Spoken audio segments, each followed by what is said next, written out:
Salve, irmãos, com a paz do Senhor, amém? Vamos orar para a gente iniciar a nossa aula de hoje. Senhor, nosso Deus e nosso Pai, nós queremos te agradecer, Senhor, por estarmos mais uma vez reunidos para estudar a sua palavra, meu Pai. Deus, nós acreditamos em Ti, acreditamos que a Sua palavra é fiel e nós perseveramos, Deus, em estudar, em aprender mais da Sua palavra. Pedimos que o Teu Espírito Santo, Deus, seja o nosso professor. Que o Teu Espírito Santo, meu Pai, esteja com cada um que está agora assistindo essa aula. Que o Senhor venha nos ensinar, que o Senhor venha nos capacitar, que o Senhor venha aumentar a nossa fé. Derrama sobre nós, Senhor, a Tua unção, o Teu poder, a Tua graça, a Tua bondade, e que a gente tenha, Senhor, desejo de Te buscar, desejo, Senhor, de aprender mais de Ti, de estudar a Sua palavra, meu Pai, em nome de Jesus, amém. O título da lição de hoje é A Alma, a Natureza Imaterial do Ser Humano. Nós vamos fazer a leitura que está em Gênesis, capítulo 1, do versículo 27 e 28, Gênesis, capítulo 2, do versículo 15 ao 17, e Mateus, capítulo 10, versículo 28, que diz assim: E criou Deus o homem à sua imagem, a imagem de Deus o criou, macho e fêmea os criou.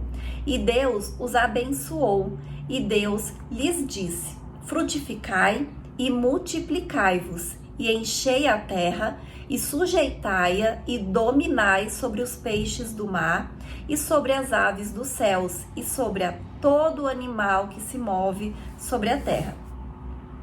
E tomou o Senhor Deus o homem, e o pôs no jardim do Éden, para o lavrar e o guardar. E ordenou o Senhor Deus ao homem, dizendo: De toda a árvore do jardim comerás livremente, mas da árvore da ciência do bem e do mal, dela não comerás, porque no dia em que dela comeres, certamente morrerás. E não temais os que matam o corpo, e não podem matar a alma. Temei antes aquele que pode fazer perecer no inferno a alma e o corpo. Amém? Então, nessa lição de hoje, nós vamos estudar a respeito da alma. Nós sabemos que a Bíblia, ela foi escrita, o Antigo Testamento em hebraico e o Novo Testamento em grego. Então, alma no hebraico é nepesh e no grego é psique. Algumas vezes essas palavras, ao invés de estar escrito alma na Bíblia, vai estar escrito vida, vai ser traduzido como vida. Por quê? Porque a alma é onde fica as nossas emoções, a nossa razão, o nosso livre-arbítrio. A gente viu também em aulas anteriores que o ser humano, ele é dividido em duas partes: a parte material, que é o corpo, e a parte imaterial, que é o espírito e a alma. Nós sabemos que o corpo, nosso corpo físico, que é a parte material, um dia ele vai morrer.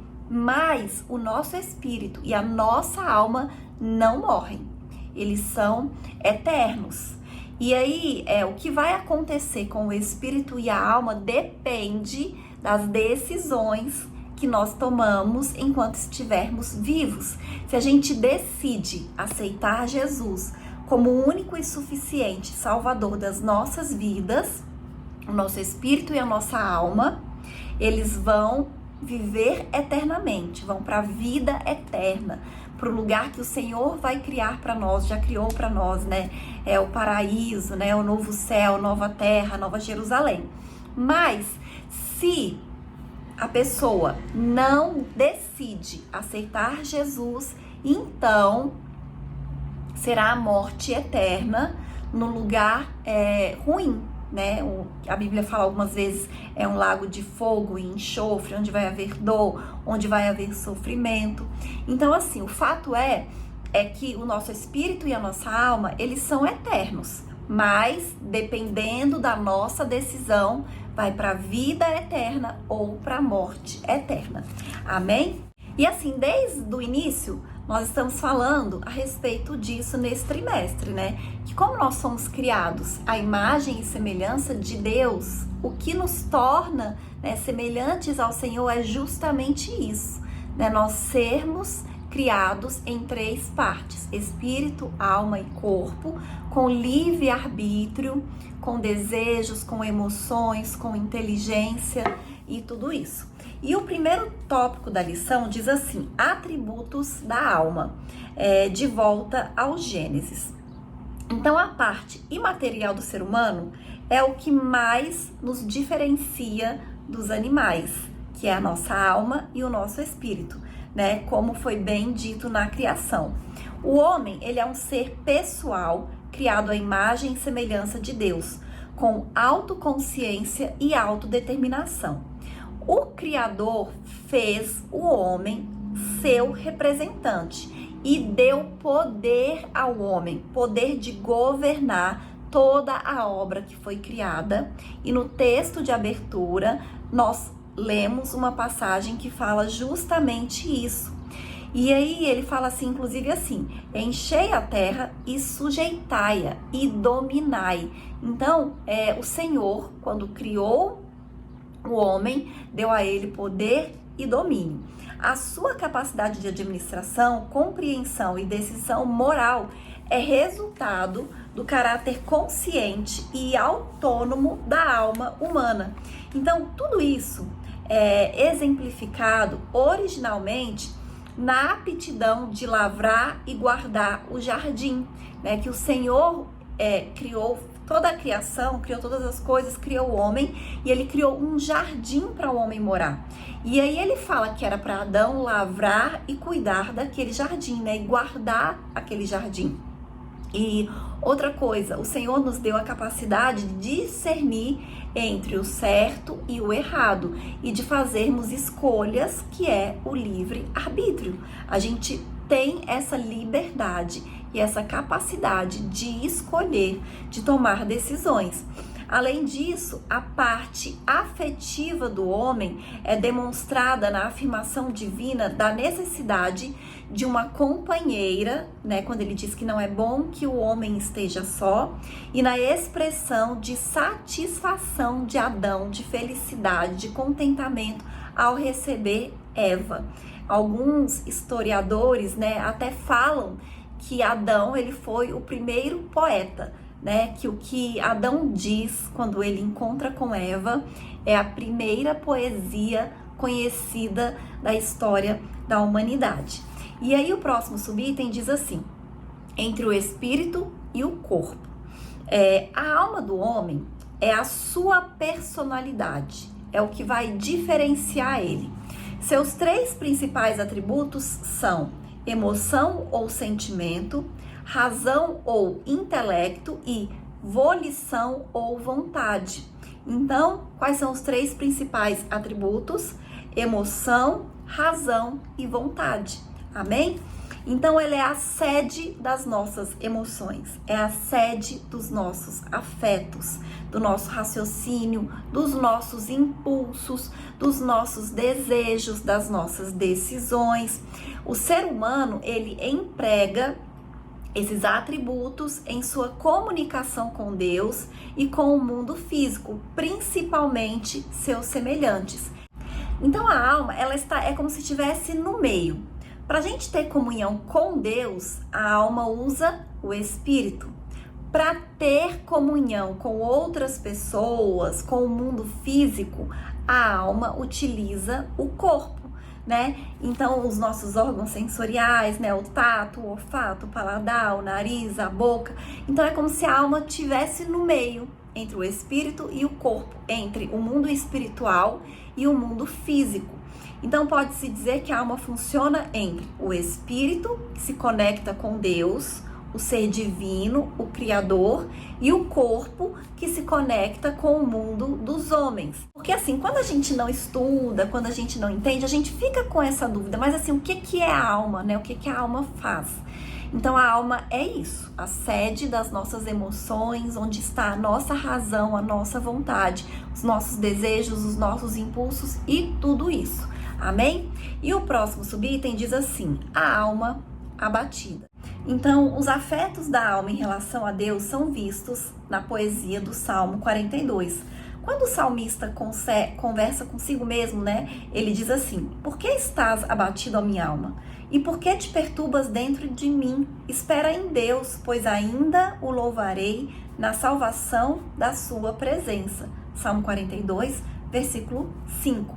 Então, através do contexto, do conteúdo do Salmo, a gente entende que o autor, ele está passando por um momento assim de aflição, ele está tendo algum problema e uma questão espiritual, alguma crise na sua comunhão com Deus. E a alma, ela estava entristecida e suspirava. O que ele fala no versículo 2? A minha alma tem sede de Deus, do Deus vivo. Quando entrarei e me apresentarei ante a sua face, ó Deus.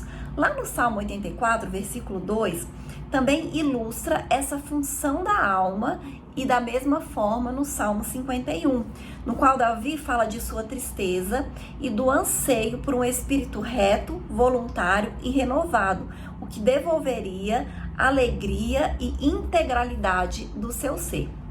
Então, o que é que nós vimos? Que a nossa alma, através do espírito, ela se comunica com Deus, e através do corpo, ela se comunica com esse mundo físico. A gente precisa entender que a nossa comunhão com Deus, ou a falta da nossa comunhão com Deus, pode afetar o nosso corpo fisicamente. Algumas passagens da Bíblia falam justamente a respeito disso, de secar os ossos, de você ficar abatido, ansioso, angustiado, preocupado, inquieto, desanimado. Esses sentimentos podem ser justamente falta de comunhão com o Senhor. A gente precisa entender isso, que nós precisamos nos comunicar com Deus. Nós precisamos ter comunhão com o Senhor.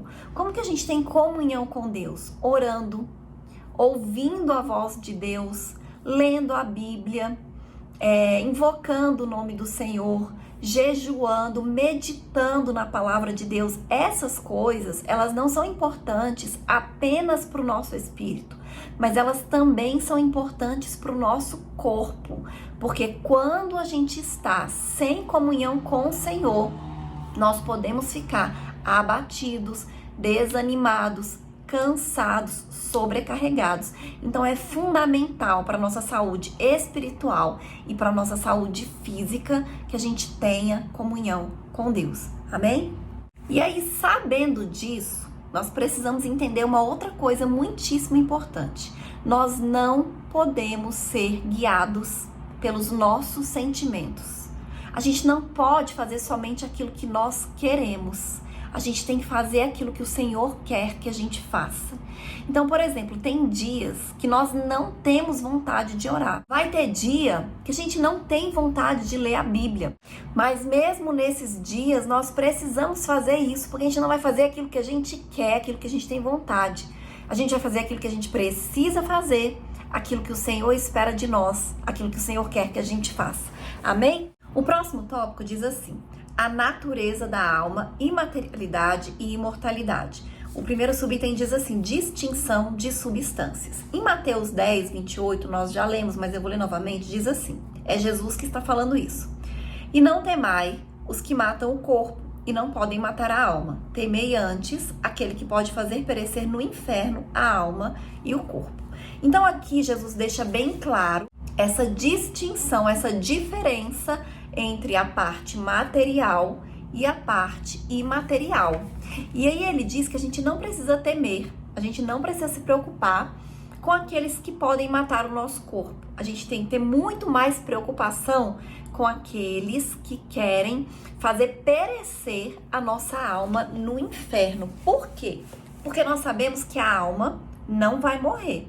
Por mais que alguém nos mate, que alguém tire a nossa vida, a nossa alma continuará vivendo. Foi isso que aconteceu com Jesus. Ele foi morto na cruz pelos seus perseguidores, mas o seu espírito e a sua alma não morreram, continuaram vivos.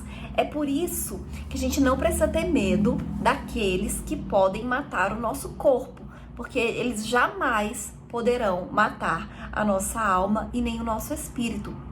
E se nós tivermos aceitado Jesus como Salvador, nós teremos a salvação e a vida eterna. Então Jesus deixa isso bem claro nessa passagem aqui. Além disso, várias passagens da Bíblia, a gente observa que os textos utilizam às vezes a parte imaterial chamando de alma, outras vezes chamando de espírito. E nesses casos, a referência sempre abrange as substâncias devido à sua inseparabilidade, ou seja, não se separam, né? A alma e o espírito estão juntas e elas não morrerão. É a parte material do ser humano e que não vai morrer, né? Que não tem fim.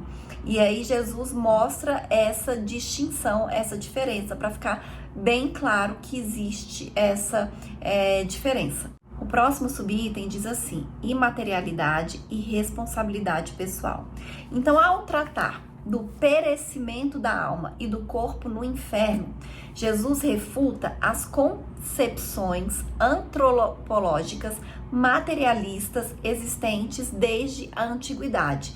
Então, nos tempos modernos, a gente fala hoje sobre o marxismo, que prega que o homem se resume à matéria, ignorando a existência de uma alma consciente após a morte. Essa ideologia ateísta nega a pecaminosidade e a responsabilidade moral do indivíduo. Então, assim, ao longo da história foram criadas teorias para que o homem duvidasse da existência da alma e do espírito. Essas teorias, elas consideram que o mal ele é estrutural, que a culpa é da sociedade, que as pessoas individualmente elas são vítimas de estruturas opressoras. Essas teorias elas identificam os pecados sociais, mas não os pecados individuais. Como eu falei, né? Como se as pessoas fossem vítimas e não tivessem responsabilidade alguma. Esse engano desconsidera a necessidade de arrependimento, conversão, salvação e mantém a alma de seus adeptos no caminho da perdição eterna. E assim, toda ideologia que promete soluções absolutas para os problemas do homem por meio de doutrinas sociais, políticas ou econômicas incorre em erro. E como a gente falou no início da lição, a alma, ela é a sede das nossas emoções, da nossa razão e da nossa vontade, do livre-arbítrio. Ou seja, nós temos livre-arbítrio, nós temos responsabilidade e a gente está falando disso desde a primeira lição desse trimestre. Nós temos responsabilidade pelas nossas escolhas, pelas nossas ações e temos que conviver com a consequência das nossas decisões. Foi isso que aconteceu depois que Adão decidiu desobedecer ao Senhor. O pecado entrou no mundo, por causa disso, coisas ruins começaram a acontecer. Maldade, doenças, violência, sentimentos ruins, sentimentos negativos, tudo isso por causa do pecado, por causa da maldade. E assim, até hoje, as pessoas, elas continuam fazendo escolhas. Muitas pessoas fazem escolhas boas, colhem os frutos das suas escolhas boas, mas muitas pessoas continuam fazendo escolhas ruins e colhendo os frutos dessas escolhas ruins. E o próximo tópico diz assim: a alma renovada e submissa a Deus. Edificação e saúde. Então, a estabilidade de nossa vida cristã e nosso destino eterno dependem de como cuidamos da nossa alma. A oração é um meio eficaz para nos livrar da ansiedade, que é um transtorno de dimensão global, que na verdade é uma pandemia, a ansiedade. É uma doença que está no mundo inteiro. Deus nos dá paz, Ele protege as nossas emoções, os nossos pensamentos, ele nos guia no caminho da sua vontade. A nossa parte é alimentar a nossa mente apenas com o que edifica. A nossa parte é fazer boas escolhas todos os dias. Então nós temos que prestar muita atenção no que nós estamos falando, no que nós estamos ouvindo, no que nós estamos lendo, no que nós estamos vendo. Os nossos hábitos diários determinam a saúde da nossa alma e a gente precisa levar isso muito a sério. Infelizmente, muitas pessoas, mesmo cristãs, mesmo indo à igreja, elas não acreditam nisso, elas não assumem essa responsabilidade, né, de que o que elas fazem determinam na sua saúde física e espiritual. Como eu disse, né, como nós nos comunicamos com Deus, como a nossa comunhão vai interferir na nossa vida física. Se a gente alimenta, né, a nossa mente com coisas que não são boas, nós podemos sim ficar ansiosos, deprimidos, abatidos, desanimados. Então é nossa responsabilidade escolher o que nós vamos ver, o que nós vamos ouvir, o que nós vamos falar. Você está falando coisas boas a seu respeito? Você está falando coisas boas a respeito da sua família, do seu marido, da sua esposa, dos seus filhos? É a sua responsabilidade. Aquilo que sai da sua boca é responsabilidade sua. Amém? Então nós precisamos entender isso. E aí o próximo subitem diz assim: purificação e renovação. Então, ainda quanto aos cuidados da alma, a Bíblia nos adverte dos cuidados que nós temos que ter com os maus pensamentos, dos desejos impuros e perversos e das intenções e inclinações malignas. Nós devemos purificar e renovar a nossa alma, para que sejamos transformados e experimentemos a boa, agradável e perfeita vontade de Deus, vivendo em santidade e temor, né? E tudo isso está escrito na Bíblia, todas essas coisas estão escritas na Bíblia. A gente precisa levar mais a sério aquilo que nós lemos da palavra de Deus e praticar, né, no nosso dia a dia, na nossa vida mesmo, assumir a responsabilidade, né? Como eu disse, essas teorias mundanas, marxistas, elas tiram do homem a responsabilidade, mas a Bíblia, ela traz para nós essa responsabilidade. Nós precisamos entender que nós somos responsáveis, né? O Espírito Santo de Deus, ele nos ajuda, ele nos capacita, mas nós temos que ter o cuidado. Nós precisamos, né, ter responsabilidade, ter compromisso com Deus, compromisso com a palavra de Deus, compromisso com a verdade, compromisso com o Espírito Santo. Isso depende de nós, não depende das outras pessoas, não depende do mundo.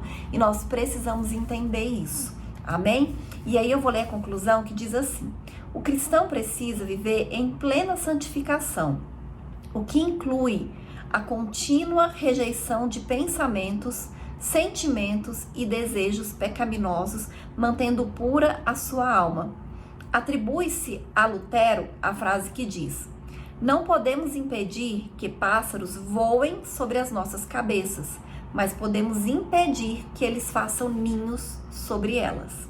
Então, assim, muitas vezes nós vamos ter pensamentos que não são bons, mas a gente não pode deixar esses pensamentos frutificarem nas nossas vidas.